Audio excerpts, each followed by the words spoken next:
Vecā mājā meža vidū dzīvo Klaidonis un suns. Kad šie ievācās, tas mežā bija varens notikums.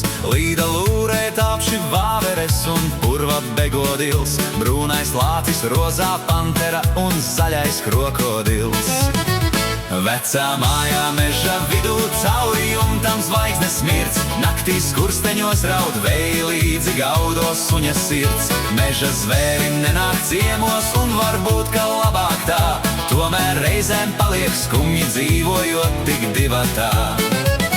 Kādu dienu mežā apmaldījās meiteins mazs un sīks, mazliet spītīga un naiva, tomēr raksturs pievilcīgs. Vecais suns to mana pirmais, oža laba vilkacim, kad kā trakstas apkārt lēkā, beidzot pielec Klaidonim.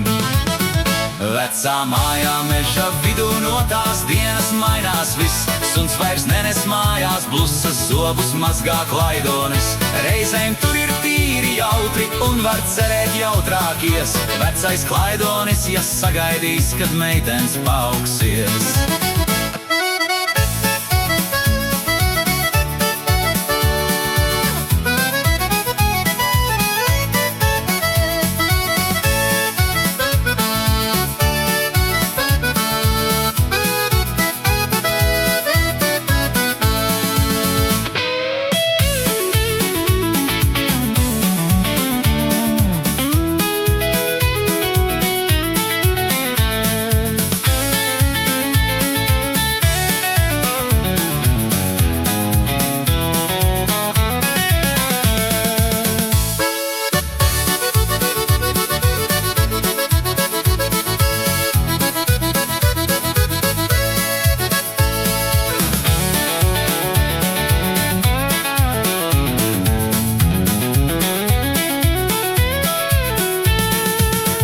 Gāja gadi, nav vairs Klaidoņa un beidzies suņa mūžs. Vējš kā senāk naktī sagruvušai būdai cauri pūš. Tomēr dziesmiņai šai saka paldies 6, 7, mazliet spītīgi un naivi pusaudzīši Klaidoņi.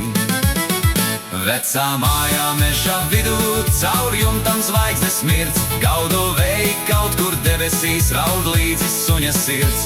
Tie pa piena ceļu aiziet vecais suns un Klaidonis, vienmēr laimīgi un brīvi, un tas arī būtu viss. Vecā mājā meža vidū cauri jumtam zvaigznes smirds, gaudo vēji, kaut kur debesīs raud līdzi suņa sirds. Tie pa piena ceļu aiziet vecais suns un Klaidonis, vienmēr laimīgi un brīvi, un tas arī būtu viss.